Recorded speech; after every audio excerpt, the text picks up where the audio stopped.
All right, so you want to deep dive on Andy Bechtolsheim. Buckle up, because this guy's story, it's packed with surprises. Yeah, it really is. Like, you mention his name, it's not like a Steve Jobs or Elon Musk, right?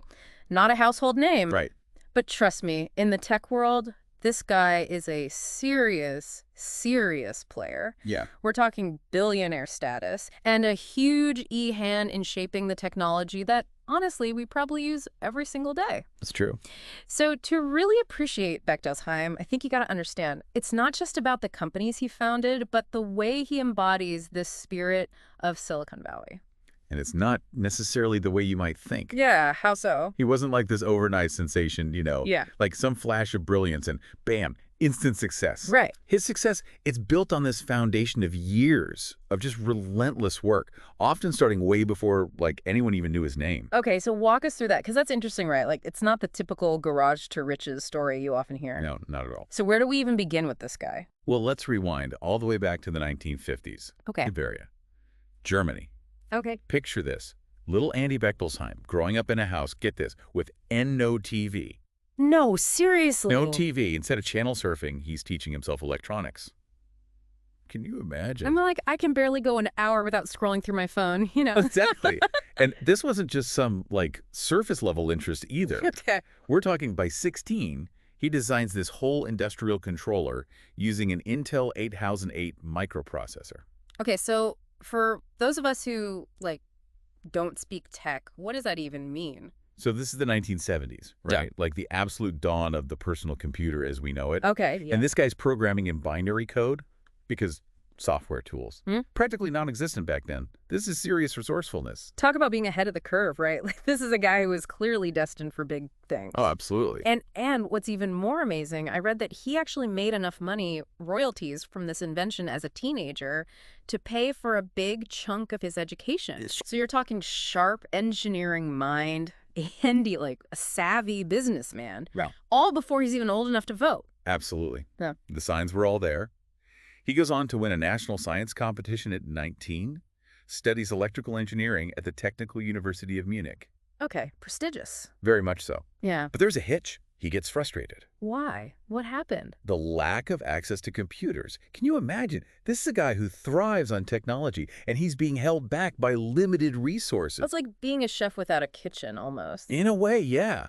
And that frustration becomes a turning point. Okay, how so? It pushes him to look for better resources, eventually meeting him to Carnegie Mellon. Ah, okay. And from there, of course, Silicon Valley. Yeah. It's funny how these, what might seem like small events, Right. can totally redirect the course of someone's life, Like the butterfly effect. Exactly. Speaking of pivotal moments, we talk about Stanford University Okay. and his encounter with the Xerox Alto. Now, this thing was essentially a very, very early personal computer. Right. Like rudimentary by today's standards, but But it sparked something in Bechtolsheim. oh, big time. He saw the potential of what it could be, but realized it was missing a key feature built-in networking. Okay, and I'm guessing this is before the internet as we know it, right? Oh, yeah, we're talking early 80s here. Most people saw computers as these standalone machines. Right. Right. But Bechtolsheim, he envisioned a future where they were all interconnected, seamlessly sharing information. Wow. He was thinking way ahead. Light years ahead. And that's where the seed for Sun Microsystems was planted. He designs the Sasanen workstation, literally stands for Stanford University Network. Oh, wow. A computer built with networking at its core. Yeah. It was revolutionary for its time. It's mind-blowing when you think about it, right? Like, this wasn't just an incremental improvement. This was a radical shift in how people thought about computers. Totally radical. And not everyone got it. Yeah, were people skeptical? Oh, absolutely. Oh, Established computer companies, they just didn't see the need. really? They're like, why would you need to connect computers? What are you going to do with that? That kind of thinking. Oh, man. Talk about missing the boat. It happens.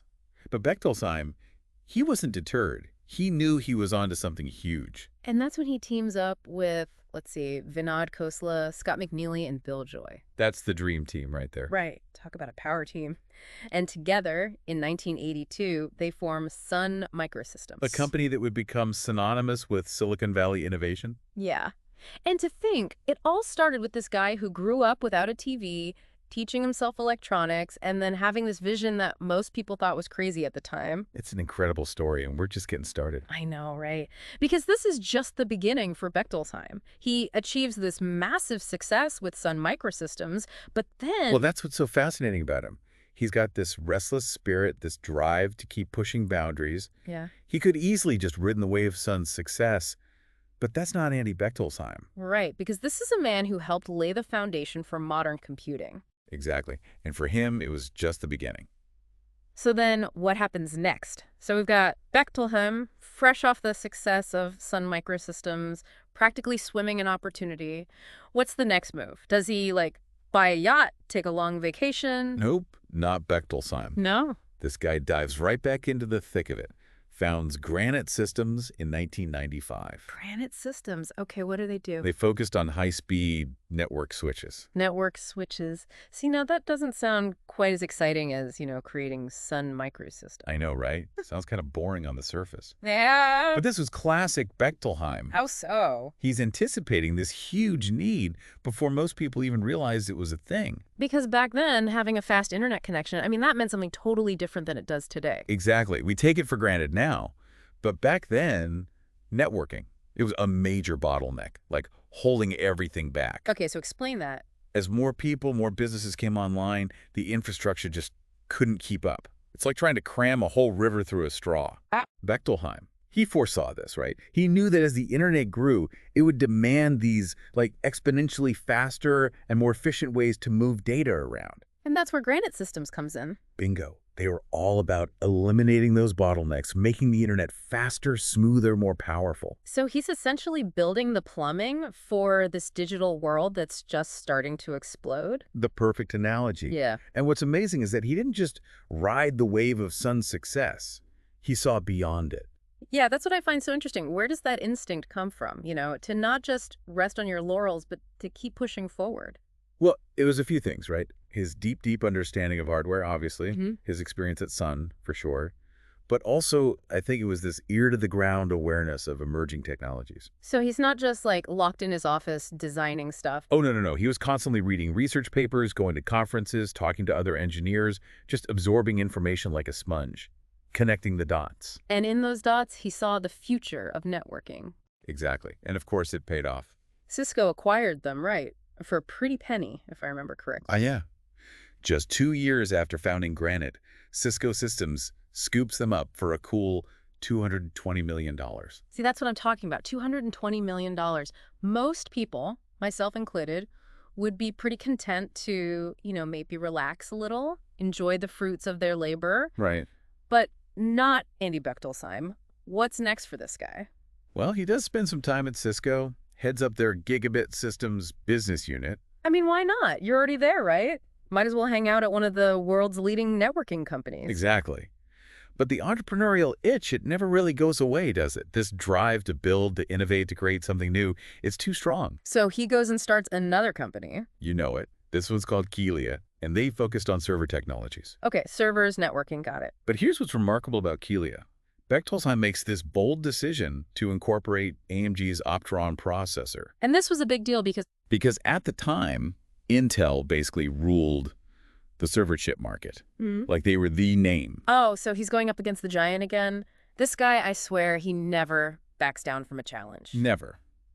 But it wasn't just about being disruptive for the sake of it.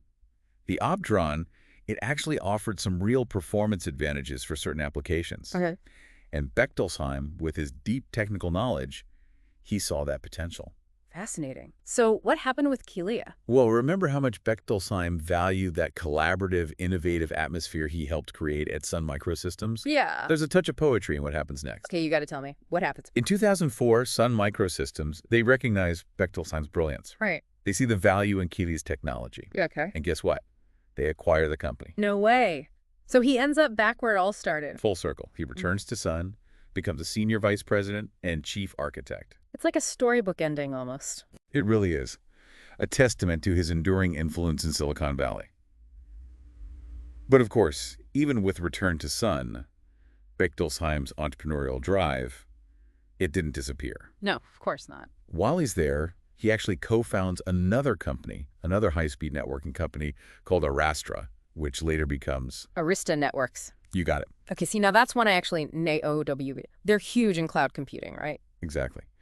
But before we dive into Arista, let's take a little detour, shall we? Oh, I love detours. What are we talking about? Because we got to talk about another company Bechtolsheim played a pivotal role in, a little company you might have heard of called Google. Okay, yeah, now you're speaking my language. The Google story, I mean, it's legendary. Right. But how does Bechtolsheim factor into all of that? Picture this. It's 1998. Google, as we know it, doesn't even exist yet. It's just two Stanford students, Larry Page and Sergey Brin, with a very, very good idea. Okay. And Bechtolsheim. He writes them a check for $100,000. $100,000 to a company that basically didn't even exist yet. Talk about taking a chance. It was a gamble for sure, but one based on Bechtolsheim's incredible instinct for recognizing potential. He saw something special in those two, something in their idea that just screamed future. Now, there's this little myth that he's the one who came up with the name Google. Oh, yeah, I'd heard that too. Wouldn't that be a story? Right. But unfortunately, it's not entirely accurate.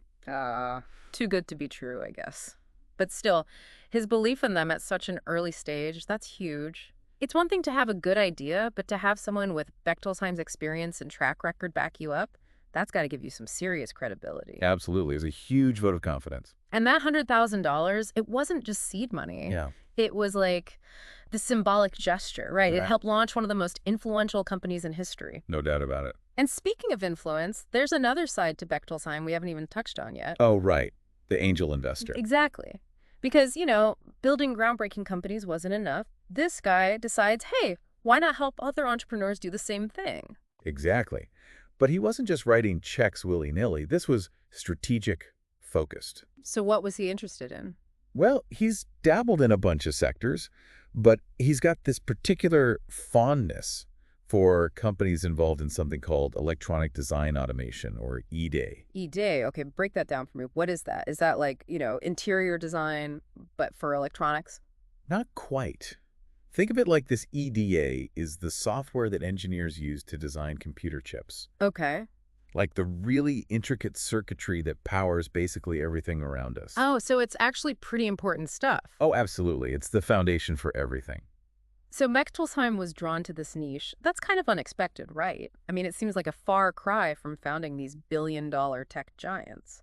It might seem like a sidestep, but it actually makes perfect sense when you think about it. It is like he's playing chess and everyone else is playing checkers. It's a perfect way to put it. Yeah. He's thinking like multiple moves ahead. Yeah. He's investing in the foundational tools that then enable the next generation of innovation. Oh. It's really a testament to how deeply he understands this industry. It really is. And this big picture thinking. Yeah. It's how he sees the interconnectedness of it all. Yeah, because, I mean, this brings us back to Arista Networks. Right. The company that he co-founded with David Cheriton back in 2005. Yeah. And they weren't just building like another networking company, right? I mean, they were literally creating the infrastructure for like the future of the internet, for the cloud as we know it. Absolutely. I mean, think about how much our world relies on the cloud now. Right. And Bechtolsheim was there at the ground level, laying the foundation for it. And what's amazing to me is that he wasn't content with, you know, just being the financial guy, right? Like just funding it and then sitting back. Oh, no. In 2008, he becomes Arista's chairman and chief development officer. It's incredible, right? It's crazy.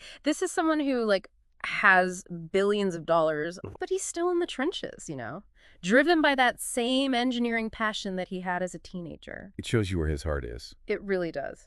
And of course, Arista, under his leadership, has become this, like, dominant force in cloud networking. Yeah. They go public in 2014, and now their market cap is in the billions. Billions, with B. Yeah. It's another testament to Bechtolsheim's lasting influence on technology. Like, he has this uncanny ability to adapt and thrive in an industry that just changes so rapidly. And he could have just, like, retired decades ago and, you know, played golf or whatever, but he's still out there shaping the future, kind of like he did with Sun Microsystems back in the day. Absolutely. He could have rested on his laurels 1,000 times over. Right. But that's not him. He keeps pushing forward. Now, it's worth noting, though, right? Like, no stories without its complexities. I mean, in 2024, Bechtolsheim was involved in that whole thing with the SEC. Oh, right. The insider trading allegations. Yeah, related to Cisco's acquisition of Acacia Communications. Yeah, that was definitely an unfortunate chapter. He ended up settling, paying a penalty, And he's barred from being, like, a director of a public company for a while. It's a reminder that, I guess, even the most brilliant minds, they're still human. Yeah, They make mistakes. yeah. And those mistakes sometimes come with pretty big consequences. Definitely. It doesn't erase everything he's accomplished, but it does add, like, another layer to his story, right? It It's does. just a reminder that success doesn't make you perfect. Absolutely. Nobody's perfect. So where does that leave Andy Bechtolsheim today? What's he up to? Last I checked, he's still at the helm of Arista Networks, still pushing those boundaries of what's possible in cloud computing. As one does when they're, still a billionaire. Right. And he's still a billionaire, by the way. Of course. But honestly, when you think about Bechtolsheim, it's not about the money, right? No. It's about this unwavering passion, this constant drive to innovate, to build something new and amazing. Totally. He's proof that you can achieve incredible things when you connect those seemingly unrelated dots, when you see the potential that others might miss. He started with industrial controllers as a teenager, moved on to workstations, revolutionized networking, and now he's shaping the future of the cloud. It's mind-blowing when you actually lay it all out like that. Absolutely. And you know what? At the heart of it all, it's this insatiable curiosity, this refusal to accept the status quo. So what can our listeners learn from a guy like Andy Bechtolsheim? What's the takeaway? Well, I think his story is a powerful reminder that our potential is often limited not by what we know, but by how we think. Okay, I like that. Expand on that. Like, we get so caught up in our own little bubbles, you know? But Bechtolsheim, he shows us the power of making connections, of seeing the bigger picture. It's about constantly asking yourself, what if? Exactly. What if I connected this idea to that problem? What if I approached this challenge from a different angle? Because you never know what groundbreaking innovation might be just around the corner. You really don't. And Andy Bechtolsheim's story is a perfect example of that. So yeah, keep exploring, keep questioning, keep connecting those dots, because that's how breakthroughs happen. That is an awesome place to wrap up our deep dive on Andy Bechtolsheim. From Bavarian boy wonder to Silicon Valley legend. I hope you're inspired, because I know I am.